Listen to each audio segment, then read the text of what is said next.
Morning, guys. Did you get one of these? Sure. Did you build your own board? What was that? I did not, no. I bought it off of a friend. Looks like you ride that thing pretty hard. Yeah, it's gotten its share of bumps and scrapes. Is it mostly just for back and forth, or you do any trick skating? I used to skate. You used to skate? Yeah. How many times have you broken bones? Actually only once. Really? And that was from punching the ground because I got mad because I couldn't zip up my sleeping bag. So you used to do trick skating. Yeah. You never broke a bone. Nope. Did you get one of these?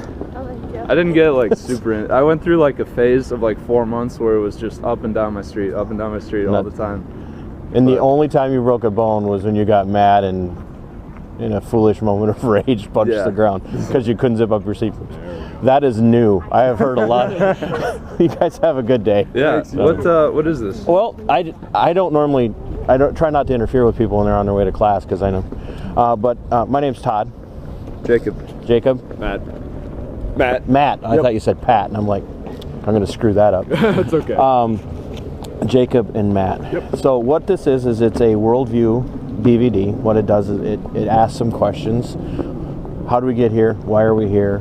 What's the purpose of life? And it compels people to kind of think about that and look at it from where they're at philosophically and worldview in their life. And it challenges hopefully some interesting questions. So that's some heavy stuff. I know it's heavy, but you're at university. So I'm part of this project. So it's called The Biggest Question, okay. And I was picked to be part of the project. It originates out of a radio/TV show in Atlanta, Georgia called Wretched. Okay. The host of the program is actually from Minneapolis. Oh, right on. Yeah, I'm from St. Paul. Yep. Okay. So you can relate. Uh-huh.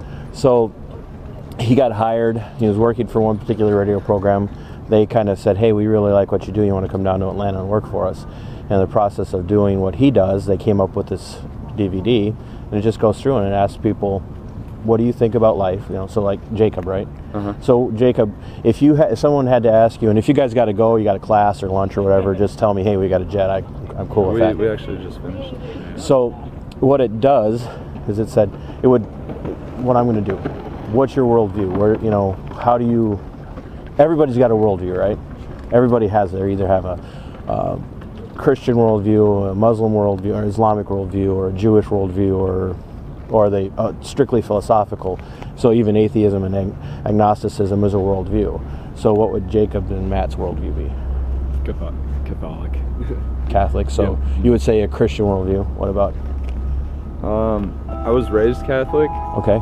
But I do have this sense. I know it's heavy. Yeah, I do have the sense that there is some kind of higher power. Like I just feel it, Yep. I wouldn't say specifically that it's God or anything else.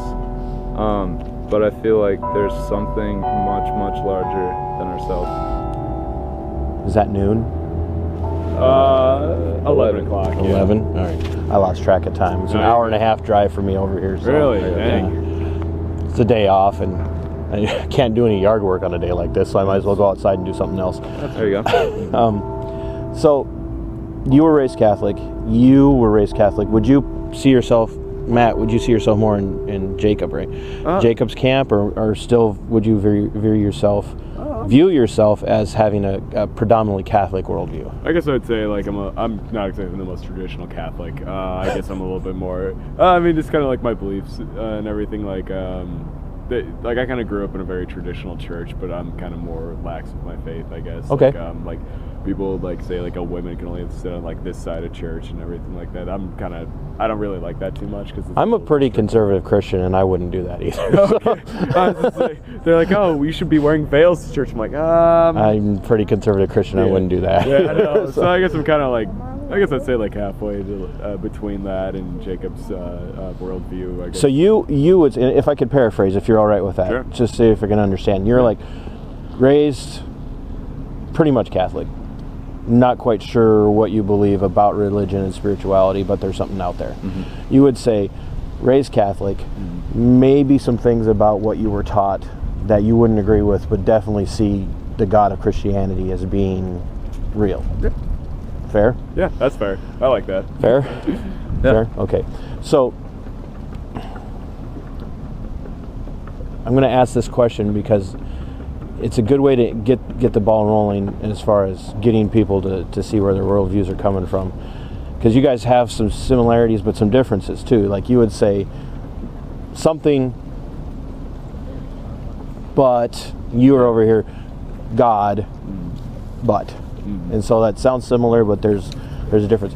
What would Jacob say? And I like to use names because I'll forget, and I try to be respectful. I don't want to forget people's names when I'm having a conversation with them. What would you say, Jacob, is the source for defining right and wrong? Probably not what you're expecting to Dan.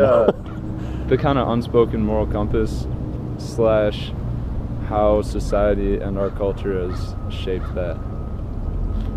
So like basically how we're raised Catholic. Yeah. We grew up with the Catholic morals and beliefs. We grew up with what our parents taught us, and then that's basically been pounded into us what's wrong, what's right, and then we can see for that. I like how you put that, pounded into you. Yeah. A lot of people growing up in Christian homes, whether it be Catholic or Lutheran or Methodist or Baptist or whatever, would have that kind of that mentality of, I really feel like it was pounded into me, like there wasn't a lot of opportunity to think for yourself sometimes. It's fair assessment? Yeah. Okay. Do you think that society as a whole or culture as a whole determines what's right and wrong? Or would you say that we have to have a source other than society to have a view of good and evil, right and wrong? I'd say society doesn't control what is right or wrong, but society definitely does control whether we act on what is right or wrong. If that makes sense. No, it does make sense.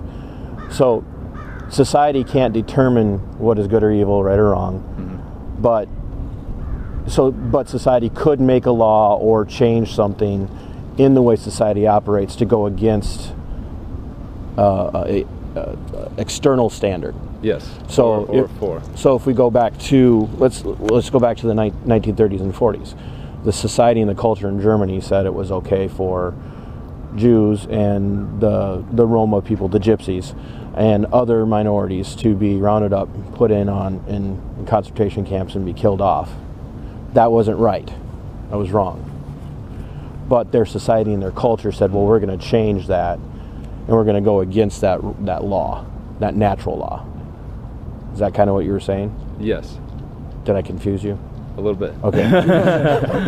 You're like, you lost me, man. No, so what you would say is, we know that's wrong to do. Yes. But society decided to do something different. Yeah, kind of the like groupthink mentality. Right. / fear. Right. Which is why we were able to then say, as a more civilized members of the world at the time, the United States and the rest of the Allied powers said, enough's enough, you cannot do this, it's wrong, it's a crime against humanity. Because we weren't operating off of just our own views, we were operating off of something greater than us that said it was wrong. Okay. Which would be the same premise on slavery. You go back to the days of slavery, it was wrong, society said it was okay, but there was a greater premise, a moral standard apart from us and apart from culture that would say that was wrong. So you, as a person who would consider himself still Catholic, but maybe a little different than what you were raised, would say God tells us it's wrong.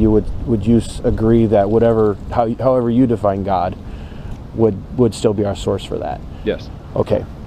So if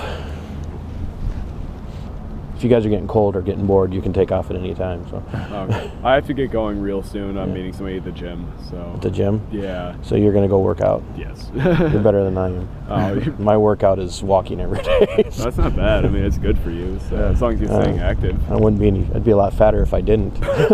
So I'll make this quick. So if that moral standard is separate from us and it has to come from an external source, and there's a conflicting view, so let's say one religion says, okay, this is a moral standard, and it conflicts with another religion, how do we determine which one's right or wrong? That's the tough. Is that the question? That's part of it. Absolutely. Absolutely. That's how it ties in. That's how it ties in. So awesome.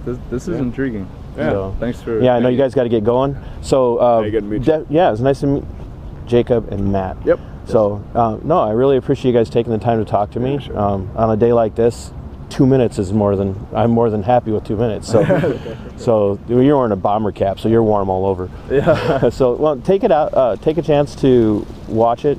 Watch it with an open mind, and be warned. It does come from a decidedly reformed. Yesterday was Reformation Day for Christians on the other side of the Catholic camp. It comes from a far more reformed Christian mindset as opposed to just a strictly Catholic. Okay. But I think you'll find it challenging and entertaining because the host, Todd Friel, the guy who hosts, is actually a former stand-up comedian.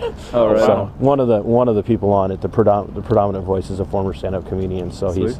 he's actually really good at what he does, but he's also very entertaining. So I hope you guys watch that and are challenged by it. And if you see me out on campus again, I try to get around to some of the different campuses. Holler at me, and if you don't like it, throw a rock at me. Just don't throw too high. God. Don't throw too high. Oh man. So have a good day, guys. Have a good one. Appreciate your time. See, that's that Minnesota Nice coming in, that St. Paul part of you there. It's like, if you were from Minneapolis, it would have been over 10 minutes ago.